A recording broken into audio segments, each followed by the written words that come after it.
It doesn't matter who started it. It doesn't matter what's fair. This is what God said, and the reason I want us to live by grace is because when we die, we stand before God, and He's going to ask us, did we live by grace? He gave us grace. That was the initial entrance into the family of God. And He said, once you are saved, keep living by these things, Colossians 2, 6, 7, and 8. Keep living by grace. Keep doing it.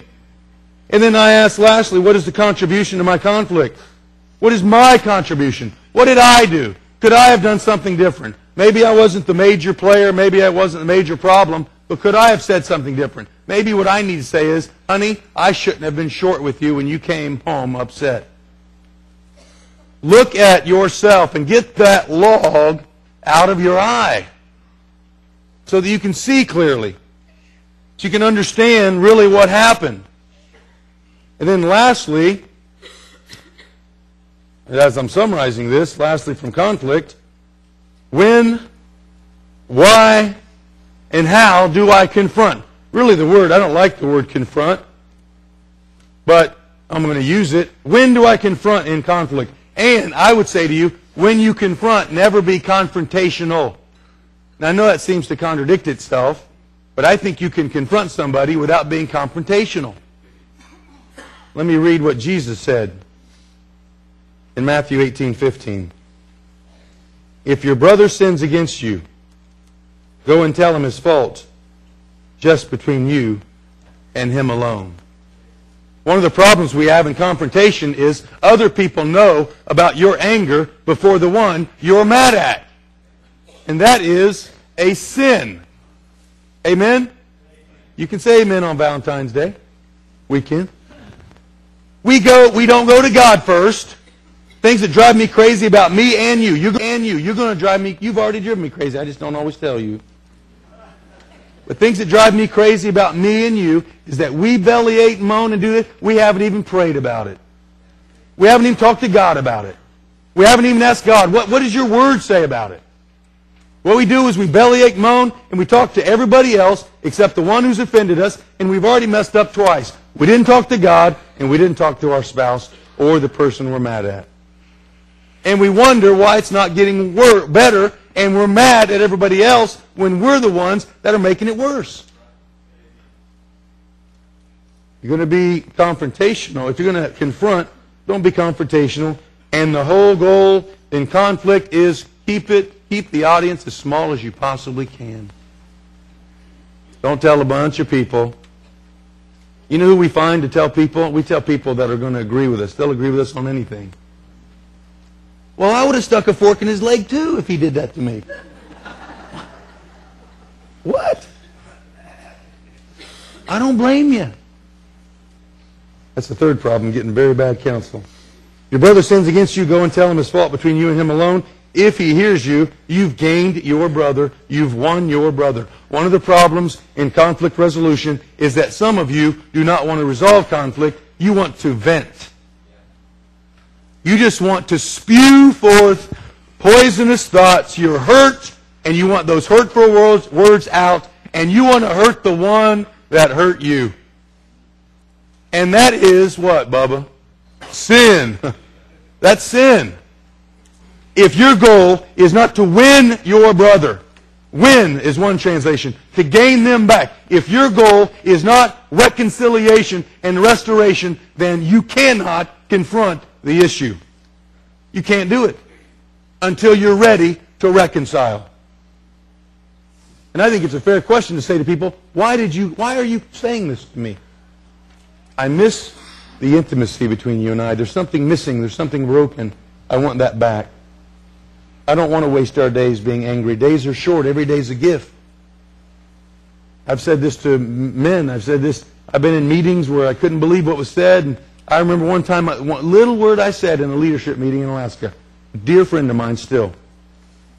But he said something, and I was getting madder and madder and madder and madder. And he was surprised that I didn't say much because I talk a lot wherever I go. That's what I do. I yap a lot. I didn't say anything because I was afraid. I just could feel my heat just boiling.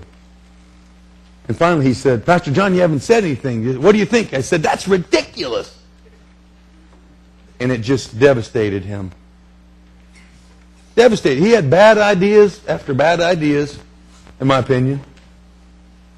But I just put a wedge between me and a brother when I know I should have said, I don't understand where you're coming from with this. I made it worse. I'm not even sure he sinned. He was just doing what I asked him to do. Bring some ideas to the table. He did what I asked him to do, and I said that. I didn't swear, but I heard him. And I had to go back to him and I said, man, I hate what that has done to our friendship. And I would like that friendship back. Sometimes it's the opposite. Somebody's hurt me. And I said to you last week, Matthew 5:23 and 24, if you know your brother has an offense against you, the mature one has to initiate that. And I've gone and said, look, I don't know what I've done. I don't understand what you think I've done, but I'd really like our friendship back. That has a chance of reconciling, opposed to, look, you are the biggest jerkwad. Am I on my way to reconciliation? Don't call your husband a jerk, even when he is one. There's a better word. You got to think about it. That's not my advice, that's God's advice. Proverbs 25:11, a word fitly spoken is like apples of gold in settings of silver. And we have an obligation in conflict to say, does my word fit the situation? Is it fitting? Is it proper? Is it right? Is it a good word? Is it diplomatic? Will it cause me to win my husband, wife, friend, worker, boss, neighbor, etc.? Ephesians 4:29, let no unwholesome word proceed out of your mouth. It's not fitting. But what is good for edification, for building up, that it may impart grace to the hearers. How can I be more gracious in this? By the way, if your child lies to you, you have to say as a parent, son, you lied to me. And this is not good. It doesn't, being gracious in communication doesn't mean you don't deal with truth and sin. Matter of fact, Ephesians 4:26 is a very strange verse. It says, be angry and sin not. Be angry, but don't sin in your anger. You know a big problem in America today? Anger. Too many people are angry. Let me tell you another big problem in America. Nobody's angry about anything anymore. That's how subtle that is. John the Baptist, he got mad. He had a righteous anger. There's a time where you say, enough is enough. And we aren't going to tolerate that in our town. But there's a right way to do that and a wrong way to do that. And you don't have to holler and scream at your spouse or your child to get the fact over to them that you're mad. You could say this, son, I am very angry with you. Well, Dad, you don't sound angry. Son, trust me on this. You know, and in your, you know, there's a reason my hands are behind my back. Your mother has hog-tied me, so I can't get them around your scrawny little neck right now. No, folks, we do it. We feel like, and we just have developed bad habits. Yell, scream. I'll tell you something we did that I did in Alaska, and my sins and faults usually create family rules. My wife has words you can't say at home. I'm the only one that says them. But she said, "Sons, kids, you can't say this. You can't say hate." They're not bad words. They're just, and it shouldn't be said. But I remember one time we had a rule my wife made up, and that is, if you want to talk to somebody, go to the room where they are.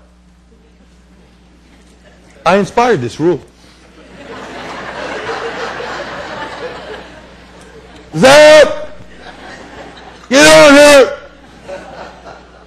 Lexus, where are you? And the longer they delayed, the madder I got. And I'm the idiot in the story, right? Because they don't know that I want them. Their goal is not to follow me around until I want something. But it's just foolish, it's selfish.